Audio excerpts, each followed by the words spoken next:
but I don't feel that's the direction we want to go this morning. So we'll go somewhere else, and we'll follow wherever the Holy Spirit leads us. And to start out with, I was going to share with you a little bit, and for me, it's about coming into the presence of God. And that's why I ask you to stand, and I ask you to worship while praise and worship music is going on. The presence, and Dave, you heard my story yesterday, so you're going to hear it again, about presence. Presence is not volume. They're two different things. When I went to college, I had the privilege, I was working on the maintenance department, and did that for 3 or 4 years, along with other part-time jobs and doing everything else. One of the things I got involved with was the college where I went was gifted a pipe organ. And I got involved in reassembling it in the auditorium, which was a really cool project. I loved it. And we're talking about a pipe organ with 12-inch pipes, 18 foot long, all the way down to the little, that is my water, thank you.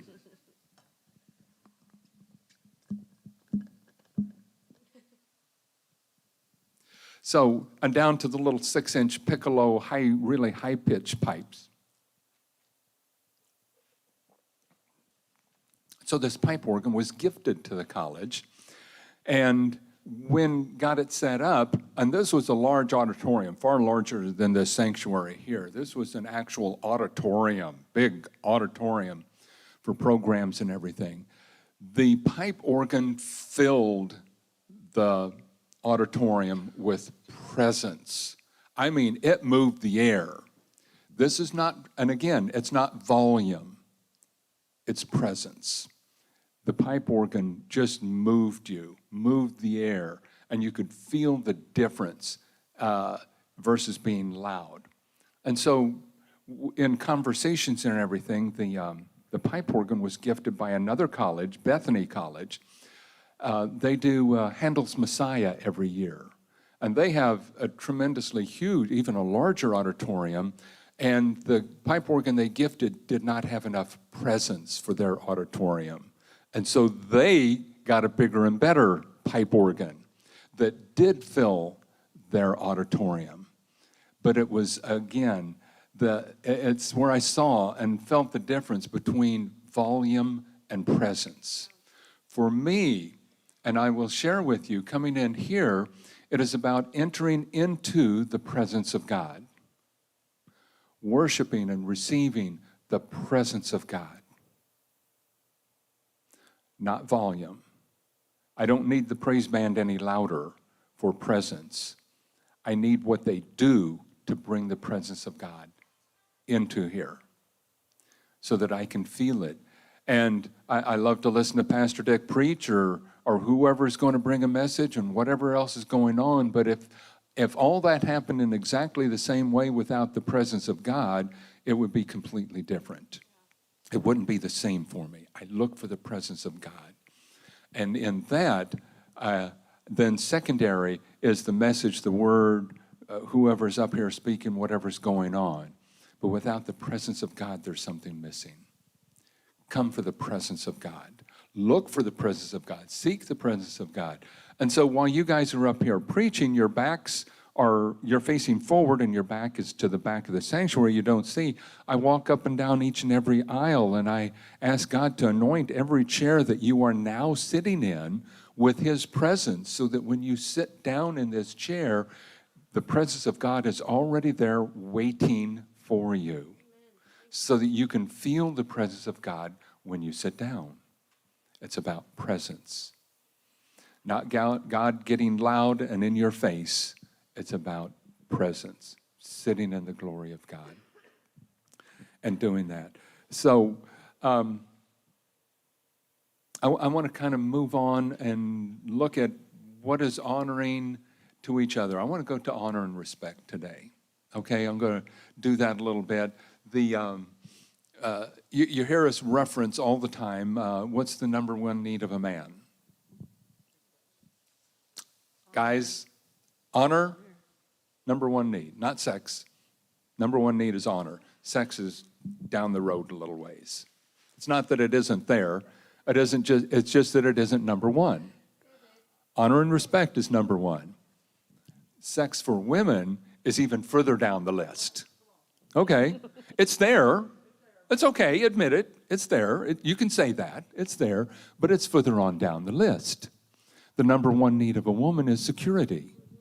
Okay, if you provide security, things start falling into place. Women, if you provide honor and respect, things start falling into place. And women need honor and respect also. Men need security. And so the needs of a man and woman are actually the same. They're just in a different order of priority. Their level of importance is different between men and women. They're still there. The level of importance is just different. So with men in particular, let's talk about honor and respect. And this is where, and I'll share my next story. And I failed Shelley here a couple of months ago. And I'll apologize to you now in public. We go to bed about 9 o'clock. By 9 o'clock, I'm tired. I'm ready to start shutting it down. A couple of months ago, maybe a month ago, at 9 o'clock at night, Shelley wanted to start rearranging furniture. It is not where I wanted to go. Trust me on this one. I didn't want to go there at all. In fact, if we got to rearrange furniture, it tells me the last time we did it wrong. Let's get it right this time so we don't ever have to do it again. You're trying to get a smile on your face, Shelley, but it's not there. Okay. I received it wrong because I was tired. And I responded in anger, and I apologize for that. I didn't, and my point is I didn't ask him to help. I was just going to do it myself. You know how it is.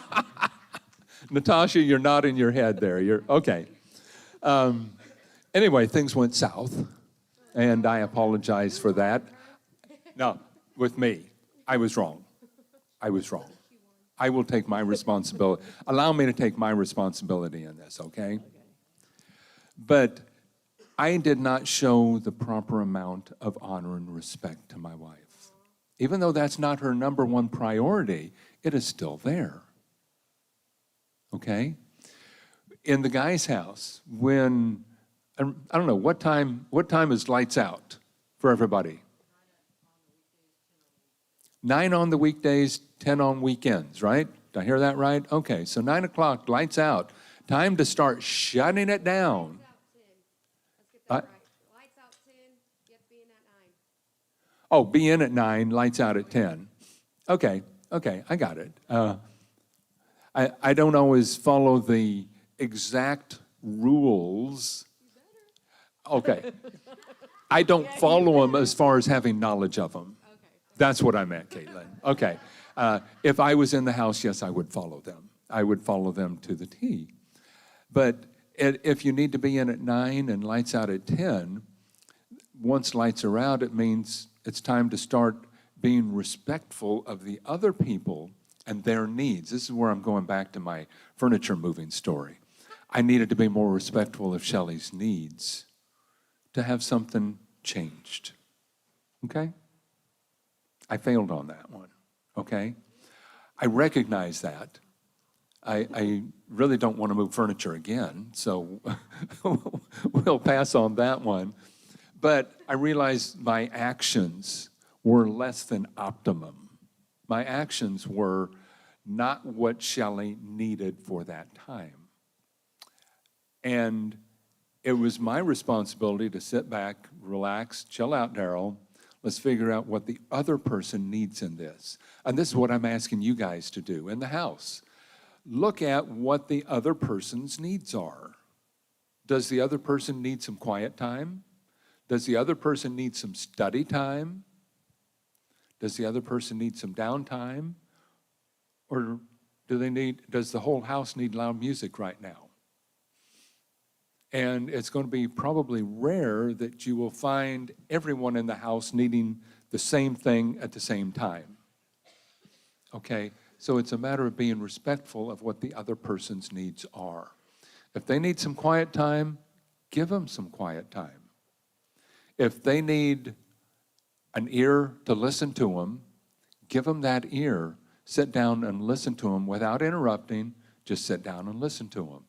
We each have those different needs at different times. And so when you do that, it's hard to know. I'm not a mind reader. I'm really not. I'm not good at it at all. I try to read body language. I've practiced and worked at reading body language all along. It was a requirement of my job to be able to read body language so that I could successfully do what I needed to accomplish. But as far as reading their minds, no, I can't do that. Sometimes you just have to ask. Or maybe it's a matter of asking permission to do something. You know what, I'd really like to listen to some music right now. Is it okay if I crank it up? And somebody may say, no, I need to study right now, and I can't do that with loud music. So interact with each other. Find out what each other's needs are. And if you're trying to study and somebody else has loud music on it, I'm just using that as an example because I like loud music also. It may be a matter of going over, can you dial that down just a bit while I study here? The key is not to get upset with somebody asking you to dial it back. The key is not to get upset with somebody if their need right now is to move furniture. I'll move on from that one, shall we? We've done that, but it's honor and respect there. I was looking at the Shunammite woman, and I'm going to go there for a little bit now because what I see is honor and respect from the wife, the Shunammite woman here. We're going to go into this study for just a little bit and take this. This is 2 Kings, chapter 4, verses 8 through 37. It's kind of a long read here, but there's some important parts I want to get into it. 2 Kings, chapter 4, okay? Now, it happened one day that Elisha went to Shunem, Shunem, Shunem, where there was a notable woman, and she persuaded him to eat some food. Stop by, eat some food. I want to honor you. So it was, as often as he passed by, he would turn in there to eat some food. And she said to her husband, and this is the respect part. This is the honoring part. She said to her husband, look now, I know that this is a holy man. This is a man that I want to honor him, who passes by us regularly. Please let us make a small upper room on the wall, and let us put a bed for him there, and a table and a chair and a lampstand, so it will be there whenever he comes to us, so he can turn in there. She did not just build this room. She did not just furnish it with a bed. She did not just put a lampstand there. She went to her husband first and asked, is it okay if we do this? She was doing that out of honor and respect. She was asking the question. She was going to find out, is it okay if I turn the volume on the music up right now? It was an honoring and respect thing, okay? Can I do something else right now that may interfere with what you're wanting to do? That question comes out of honor and respect. I want to honor and respect the other person's needs and requirements right now of what they're trying to accomplish and where they're trying to go. And so I'm impressed with the Shunammite woman in that she asked the question of her husband first. Not from a permission standpoint, but will this interfere with anything you have planned? Will this interfere with anything you need to accomplish? Will this interfere with anything that you are already doing? In the house, I'm trying to study, I'm trying to focus, and somebody else wants to get loud and noisy, and that interferes with what you're trying to do. The Shunammite woman was not asking permission to do what she wanted to do. She was saying, I want to honor you by not interfering with what you need to accomplish in your life at this point in time. Is it okay? And if it's okay, then let us both do this together.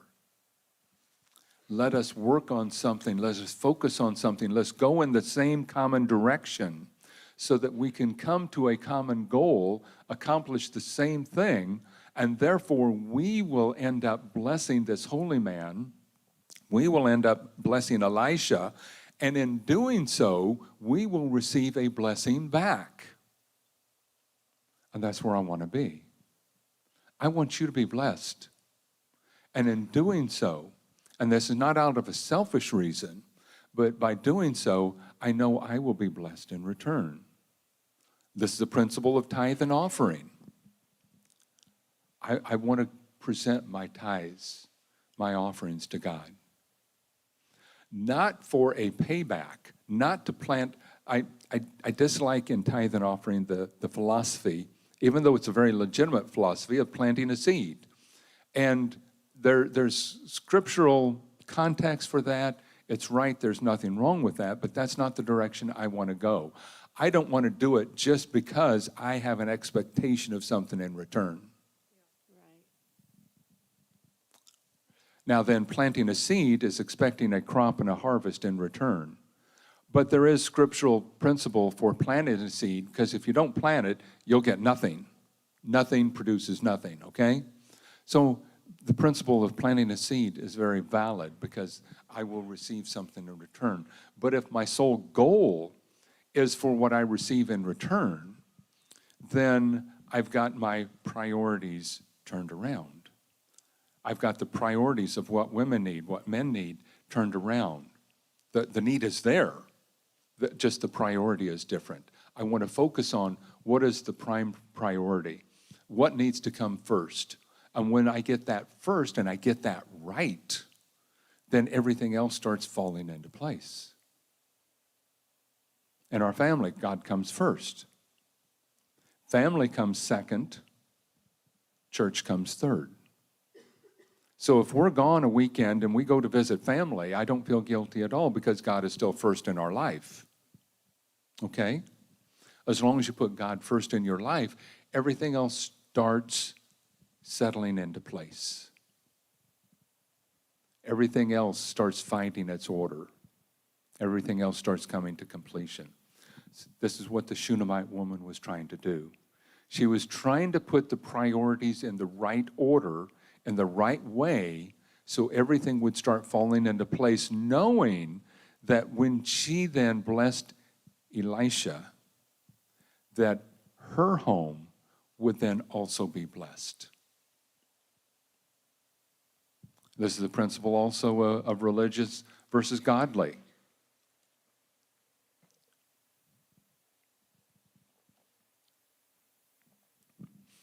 If you've been here very long at all, you've heard the definition of religion and definition of godly. Raise your hands if you've heard that definition. Okay, you've already heard it. I don't want to be redundant and repeat to you things that you already know. But this is the same principle. Religious versus godly is the same principle. Put them in the right order. Put what you're doing in the right order. Put what you're doing in God's kingdom. I'm going to put God first in my life, not so that he'll eventually love me, but because he already does love me, and I want to be a blessing to him in return.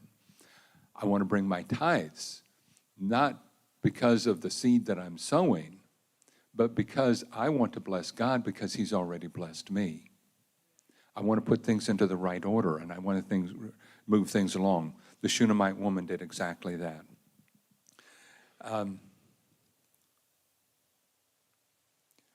Going to verse 11, and it happened one day that he came there, and he turned into the upper room, talking about Elisha, and lay down there. And he said to Gehazi, his servant, "Call this Shunammite woman." When he had called her, she stood before him, and he said to him, "Say now to her, look, you have been concerned for us with all this care. What can I do for you?" Elisha's saying, "You have blessed me so much. You have taken care of me. You have shown me honor. You have shown me respect. What can I do for you?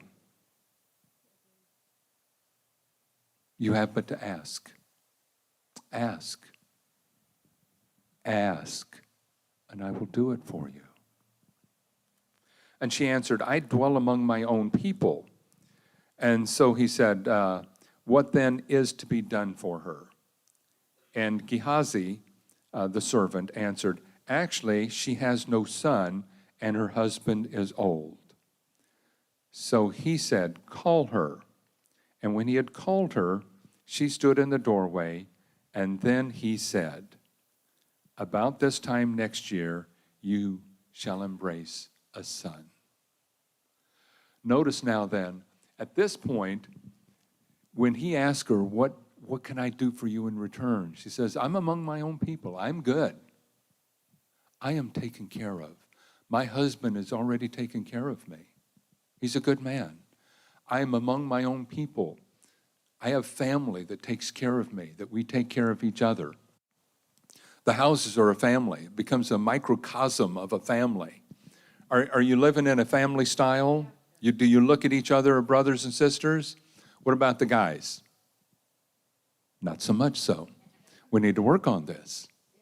We need to bring back the family environment, and that starts with honoring and respecting each other. To become family, because family takes care of each other. Family looks out for the needs of each other. Family actually goes out and does what Elisha did. Elisha said, okay, you've got family here. You don't really have any needs. So Elisha then asked his servant Gehazi, go find out what she really desires. Elisha went the extra step, not only to ask, what do you need? And she says, my needs are taken care of. He then sent his servant out to go out and go talk to her. Read between the lines. Find out what she's missing. Find out what I can do for her. He took the extra step. He went that extra mile to not only ask what her needs were, but to really go out and find them. If you won't tell me, I'm going to go find them myself. Does that ring true with anybody here? Leanne, you're saying yes. Go out, not only go out and ask, go out and watch, go out and see, go out and observe. What is it they really need? What do they really need in their life? And the servant came back to Elisha and said, what she really needs is a son. And in looking at Jewish culture at this time, the significance is that a widow without a son was taken care of by family, but it was the son's obligation to take care of his mother. And if a woman has a husband, she has a husband to take care of her. And it's not that, and I'm talking about biblical culture. I'm going to relate that to today's culture because they're the same, but they're different. And I want to go there.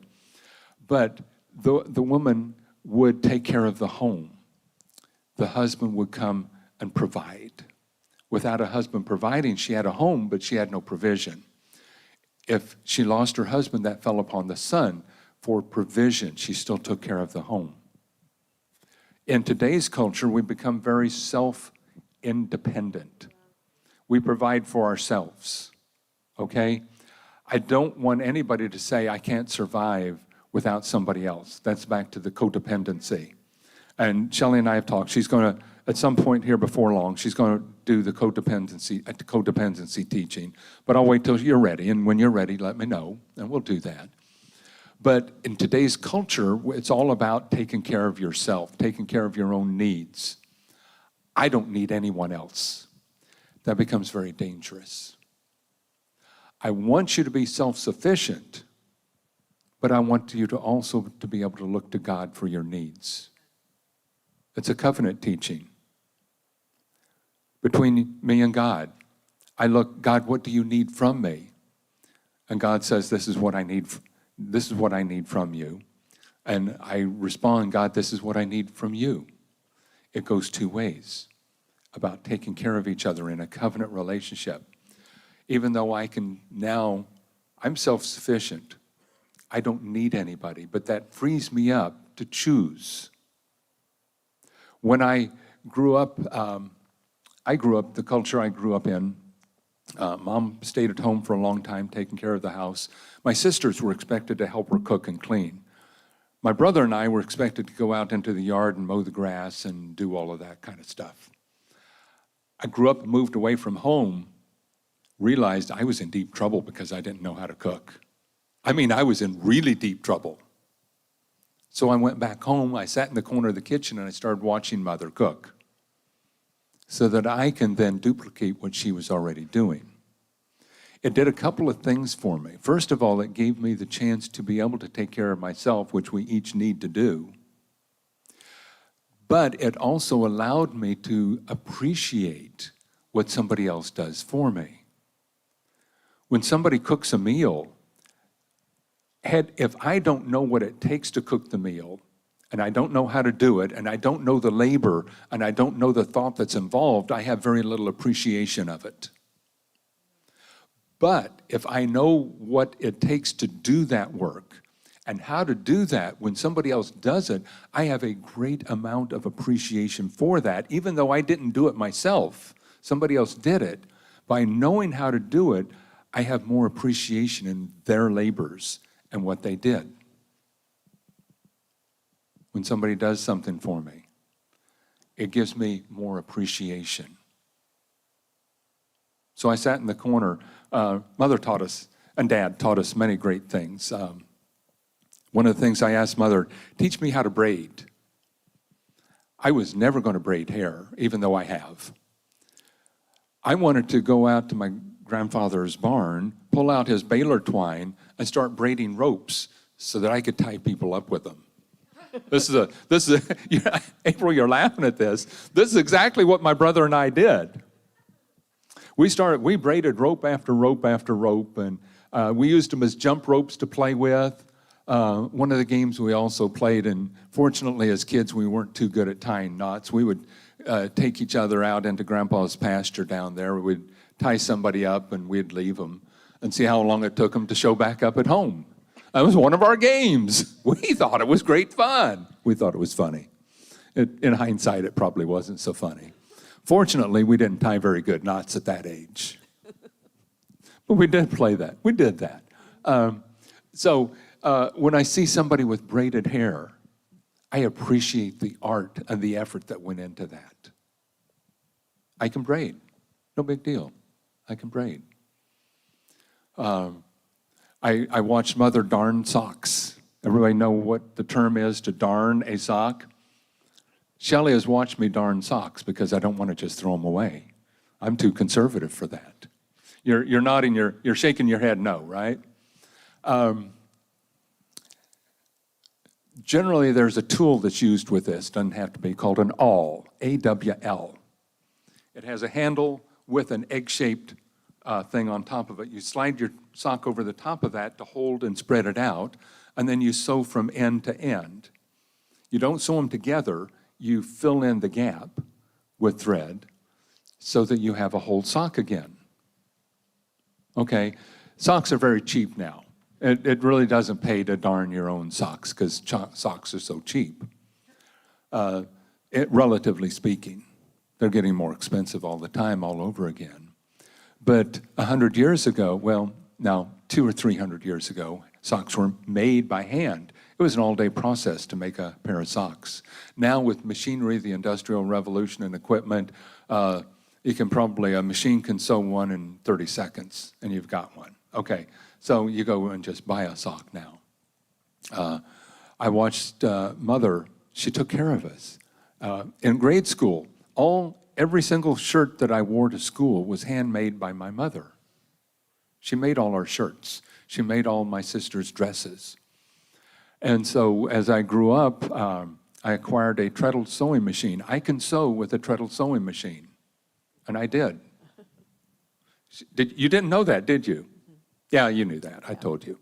But I haven't done that in 40 years, but I I have the capability of sewing patches with a treadle sewing machine. The skill probably doesn't mean much right now. Don't need it. But it helps. I have a jacket that I love dearly. You know how you get a pair of shoes, they're worn in, they become comfortable? Well, that jacket laying right there is my jacket that I've had for years and years and years that is just comfortable. The collar was completely frayed and worn out.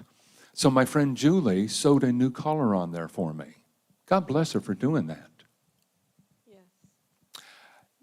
Because I could have done that myself, I appreciate the labor and the effort she put into it. I appreciate the work that she did for me.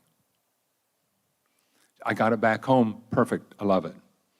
Then I got to looking at it, the ends of all the sleeves were so frayed that they were just coming unraveled in the bottom of the jacket. Go ahead, Caitlin, look at the end of the sleeves. Do you see the stitch that is on there? Yeah. That is called a whip stitch, where you sew around something to contain it. April, you're nodding your head. Yes, you know what a whip stitch is. Okay, my mother taught me these things. So I did that myself. Okay, had somebody else done it for me, because I knew how to do it, I would have appreciated their labor and their efforts. Do you see where I'm going with this? Know how to do something so you can take care of yourself, whether it be cooking, sewing, whether it be yard work, whether it be changing oil in the car. I believe everybody should know how to change oil in the car. And change a tire, absolutely, and change a tire. It's because when you need to, and nobody else is around, you can do it. But if somebody else is around and they do it for you, you appreciate what they are doing for you. It's not just, they did it. You know, that really means something for you. If you have a flat tire, and you know, Caitlin, and you know how to change the tire, if you have a flat tire on the side of the road and somebody pulls over and changes it for you, you really appreciate what they did for you, because you know the effort and the work that it goes into doing that. Give me an example of something that somebody has done for you lately.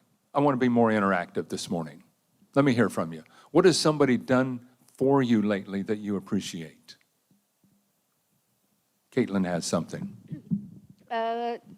Addie gave me some of her shoes, and Paige has given me some of her clothes. I came here with nothing, and now I have something, and it's awesome. Gave you shoes and clothes, okay? And, I want to throw this out there. My mom, she when I was like 16, she bought me my first phone, and then I kept breaking it. And my mom was like, well, you're going to get a job, because when you get a job and you buy your own stuff, you appreciate it more and you won't break it. And if people just give you stuff, you don't really take care of it because you don't appreciate it, because you don't work for it. So. Yeah, the appreciation. And I've got a story that goes along with that, but about getting something free versus paying for it. But I want to hear examples of something that somebody has done for you. The house, like, really, honestly, Caitlin and Amanda and Tasha, they're really our cooks. I mean, the love that goes into their cooking is abundant, for one. The fact that they take the time out, and they don't just cook us like little things here or there. They cook us a full course meal, you know, and that's time that they're taking out of their personal time, their study, their own time to socialize, and they're putting love into this food to make sure that we're being nourished to get a full course meal. And then not only that, like, you know, sitting down together at that table to eat that meal, we're getting to socialize, and that is our family time. So I just want to tell you three girls, really, thank you guys so much. Very cool. Who else? Pass the mic around and share. And if you don't have anything, you can pass it on. It's okay. You can pass it on.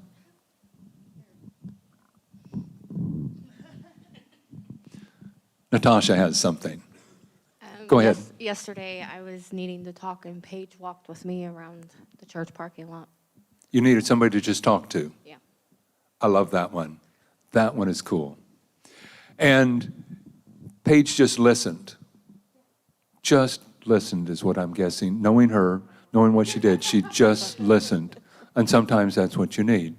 What about over on the guy's side? Addie has something. Oh, cool. The mics work. No, Addie, you can stay back there. The mics work all the way back there, or you can come up front if you want. She says she doesn't want to be on camera. She wants to come so- up front. Ha-ha.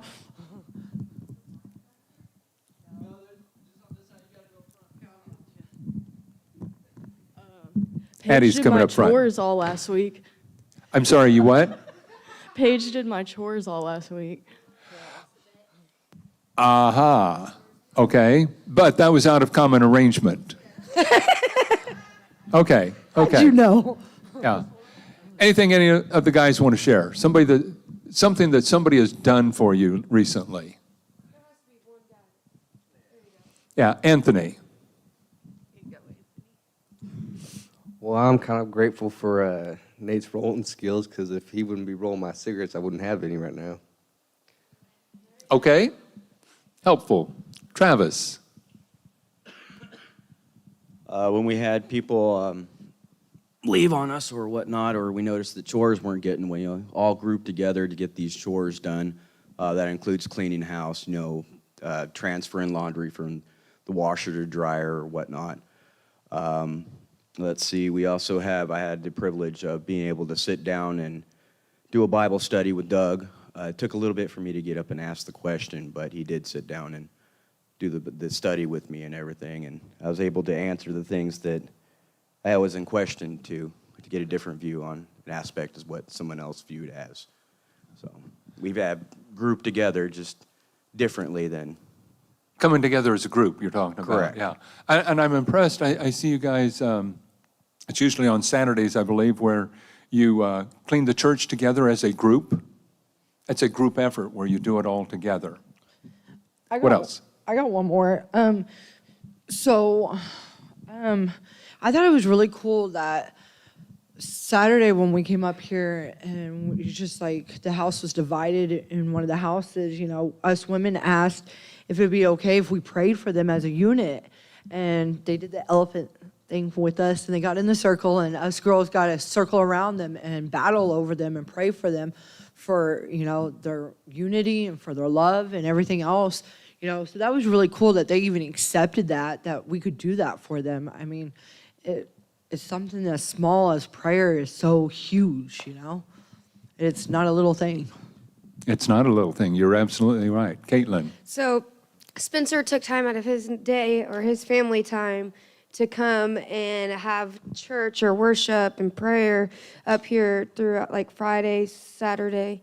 So we wouldn't be, or was it Friday and Saturday, so we wouldn't be without God in like his worship time. So that was pretty cool that he took time out of his family time to be with God. Especially since it was over the Thanksgiving Yeah. weekend, a Yeah. holiday weekend.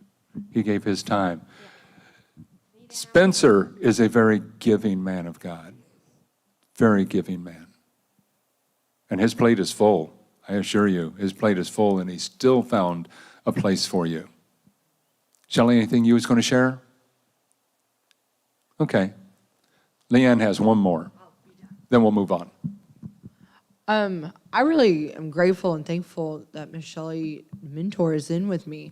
I mean, the fact that you take every week, you make a priority to come spend time with me and talk to me and just spiritually feed me, build the relationship with me, and just show me what it is to be a true righteous lady. I really am grateful for it.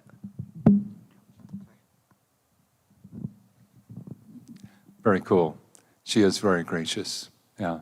Caitlin, I was going to kind of respond to a comment you made about when you got a cell phone and you didn't pay for it, there was not much value in it, and so it got broken. But once you worked for money, used your own money to buy a cell phone, there was then value in what you did or had done and what you had in the cell phone. So the cell phone then, you saw value in it. And I was going to relate to a ministry, and this was quite a few number of years ago. There was a ministry going on that we got involved in, and there was a fee to attend the conference. And we saw the great value, the freedom that people were getting through going through this conference, and the great value in it. And there were some people that didn't have the money to be able to pay for the conference. So we got together and we started a fund to pay for people to go through this conference.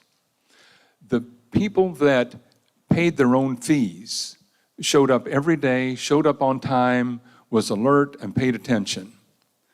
The people that we paid their fees for them, and they had zero investment, would show up late, would skip out on sessions, and generally not pay attention. They had nothing invested in their cell phone, Caitlin, and so they saw no value in it. I like your story. Very, very good, very appropriate. Because when they had no investment in it, they saw no value in it, and therefore they received very little out of it in return. The people that paid to do this had a true investment in what they were doing and received tremendous freedom out of this seminar. It's back to what do you see value in? Who do you see value in? And this morning I've been talking about when people do something for someone else. If you know what is involved with it, if you know how to do it for yourself, even if it's changing a tire on the side of the road. I can change a tire on the side of the road, but if somebody came and did it for me, I would appreciate that tremendously because I know how much labor and effort they have put in to do that. And therefore, I see the value in it, and it is appreciated. The more you learn how to do for yourself, the more you will value what is done for you. Even cooking, Shelley's a wonderful cook. And I help her occasionally.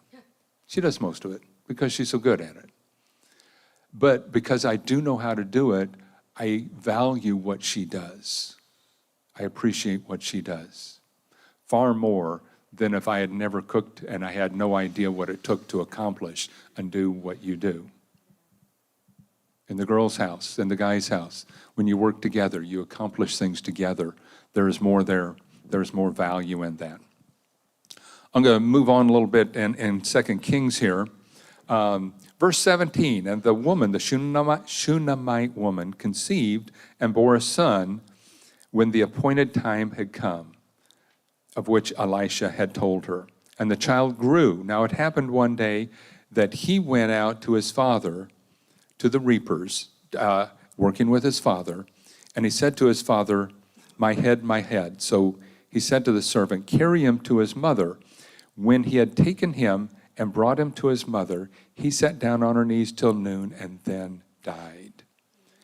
And she went up and laid him on the bed of the man of God, shut the door upon him, and went out. She took him up to the room she had made for Elisha because she knew that there was an anointing in that room. The significance of anointing the chairs here, the significance of coming into the presence of God when you attend a church service, whether it be here or wherever it is, it doesn't matter. The presence of God is going to be in the Nazarene Church, the Church of Christ, the Baptist Church. The presence of God is there in all these places. Go there and seek out the presence of God. And so the woman took her child that had died on her knees to where she knew the presence of God was at.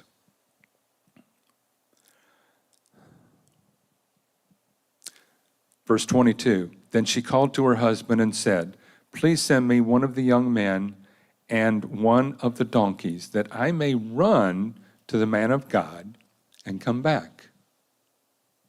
She knew where she needed to go because she saw the value in Elisha.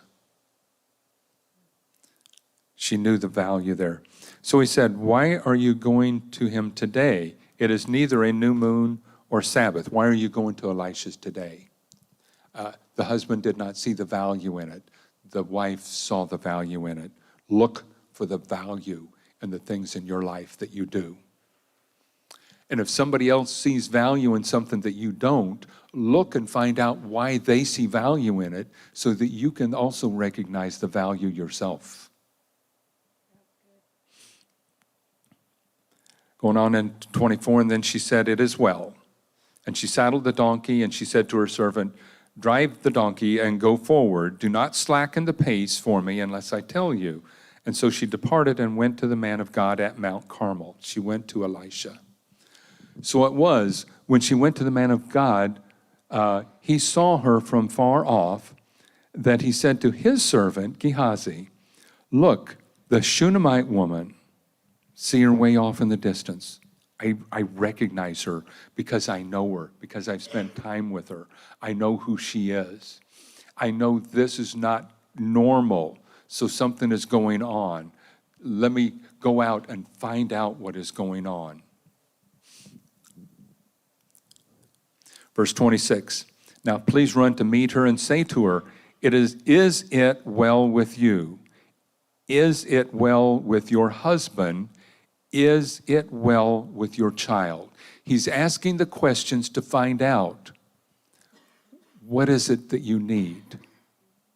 Not just, and this goes back to the previous verse, when he asked her previously, what did she need? And she said, "I have family, I have a husband." Elisha sent the Gehazi, the servant, to find out what it truly was she needs. He sent the servant the same way. Find out what it is she truly needs. Ask the questions, but find out the answer. What is it she truly needs? And she answered, "It is well." Now when she came to the man of God at the hill, she caught him by the feet, but Gehazi came near to push her away. The man of God said, "Leave her alone. I want to hear from her. I want to hear directly from her. I don't want to hear secondhand. I don't want to hear third hand. She is right here. I want to hear from her."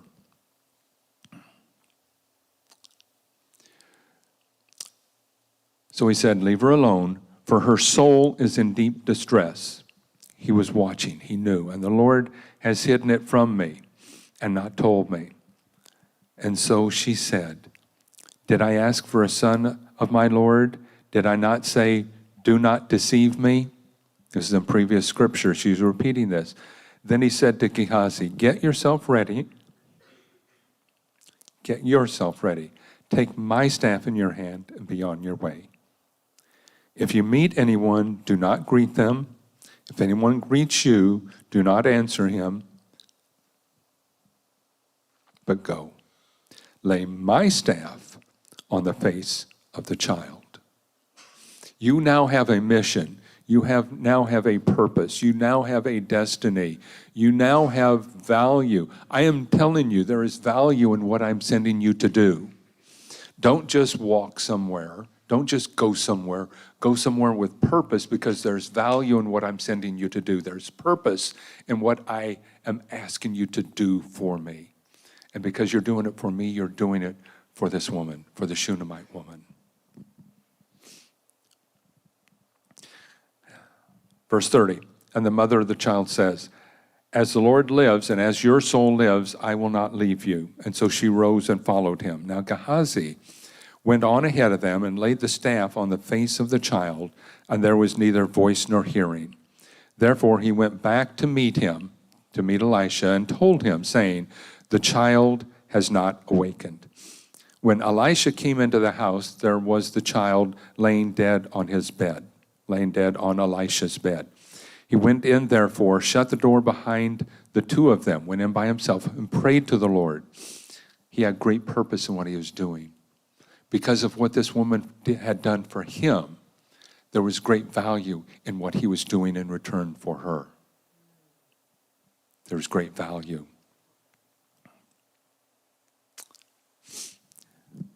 Verse 34, and he went up and laid on the child, put his mouth on his mouth, his eyes on his eyes, his hands on his hands, and he stretched himself out on the child, and the flesh of the child became warm.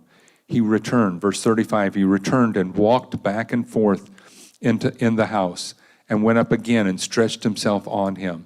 Then the child sneezed 7 times, 7 being the number of completion. And the child opened his eyes, and he called Gehazi and said, Call this Shunammite woman. And so he called her. And when she came in to him, he said, pick up your son. So she went, fell at his feet, bowed to the ground, and then she picked up her son and went out. Before she followed up and did anything, in every instance, she went and she was honoring and respectful to Elisha. When she went, rode the donkey to go find Elisha at Mount Carmel, when she found him, she fell at his feet. When Elisha brought her son back to life, she fell at his feet first and then picked up her son. She was honoring, respectful. Elisha, through all this, sought to find out what are the true needs of the Shunammite woman. What does she need from me? What does she need from God?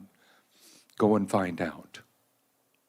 Go to each other when you go back to the house. Find out, what do you need from God? What can I help you with so you can find in God what you're needing? How can I facilitate where you're going in your life? Leanne, how can Shelley mentor you so you can find out what you need to find out from God? So you can follow where God is sending you. Ask those questions. Ask each other, because it sometimes, and it's kind of in the ministry of helps. Yeah, we're here and we're ready to help people, but it's hard to know how to help people unless they tell you what their needs are. Sometimes you need to go out. They don't come to you. You're going to need to go out and actually ask, what are your needs today? Be honoring, respectful. What are your needs today? And once you find out, do what you can to fulfill their needs. And sometimes what somebody needs is beyond what I can do by myself. And so, Dave, I go out and find friends that can work with me to accomplish what is needed to be accomplished, because it's more than I can do by myself. Leanne, go ahead. I really want to say thank you to my house last night. All my girls, all my sisters. Last night I was going through some spiritual attack. And as crazy as it sounded, nobody doubted me. Nobody didn't just say, oh, well, she's crazy. You know, they came in last night. Addie came in, and right away she just started praying for me. And she listened to me first, then started praying on the needs that I needed. And then whenever we get through the first phase of it and it would break loose and then I get hit again, then she started back up. But now this time she said, Paige, do you mind if I go get the other sisters, the other girls? And I of course, at this point, I'm like, no, whatever we need to do. Because if it's not coming off with her, then I know, let's get the big dogs in too. So all the girls came together. And nobody doubted. This is at like 11 o'clock at night when this is happening. Everybody's already in bed, comfortable, getting ready to go to sleep. And every single woman in my house got up, came to aid me, and we got through it. I got through it. They helped me get through it. God was centered in it. Natasha, she slept on the floor right next to me, just to make sure I was safe and I was okay.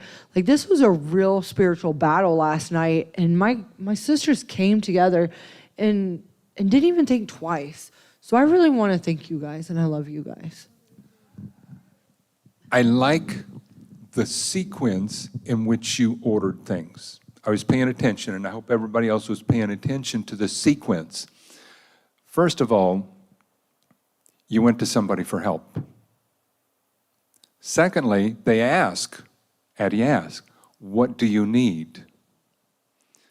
Third, Addie went to work by praying on your needs. Is that third or fourth? That was fourth. Fifth, she went and found other people to come and work with her to assist and bless her. The sequence of everything that happened, it was progressive. It built upon each other. And it starts by asking. Caitlin. And it's crazy because through that, I was talking to God about where do you need my help in, and like, what am I here for? And then Addie came in and was like, Caitlin, I need you to pray for Paige. So it was like God answering my prayers at the same time of this all going on. It was really cool. Absolutely. And you were making yourself available to the work in the kingdom of God. God, what can I do? I'm available. I'm here. Let me participate. And this is, I'll kind of wrap up now. This is kind of, I give a real short clip of my testimony. And the most significant part of my testimony is when my life truly changed in the kingdom of God. And there was a number of events, not just one of them, but one of the things that stick out in my mind, I made the decision to transition from spectating on the back row or wherever it was to participating. Okay? I stopped just watching everybody else do what they do. And I stepped in and I joined them and I started to participate with what they were doing. I transitioned from a spectator to a participator. And it was in a very small way. And then it built from there, and it built from there, and it built from there. And it moved further and further and further. Caitlin, what you were doing, you were transitioning from, okay, Lord, I'm just back here spectating, but show me how I can now fully participate. That was cool. Can I close it out? Please do. I was going to tell you all this story, my friends, is why the theme in our house is, it is well. We have signs. Our grandkids have it tattooed on them. It is our theme song, our theme word in our home is, it is well. And what stands out to me is that this lady, the Shunammite woman, was going through some stuff, some heavy, heavy stuff. But she knew where to go to get help. And she kept her attitude in check by saying, even though I'm going through all this heavy stuff, it is well. It is well. And that's what we stand on in our home. Go ahead and close us out in prayer this morning. Thank you, Lord Jesus, for this time. Thank you for your presence with us this morning. Thank you for your help. Thank you for your lessons learned that you teach us from your word. We thank you for the Shunammite woman, for Elisha, for the little boy that you saved. Thank you for each and every person in this room, our brothers, our sisters. May we all be united as one to show the world what love is. Go with us now as we finish our day, our week, our year, our lives in honor of you. In Jesus' name, amen. Everyone, be that help that someone else needs. Okay? Tonight is CR.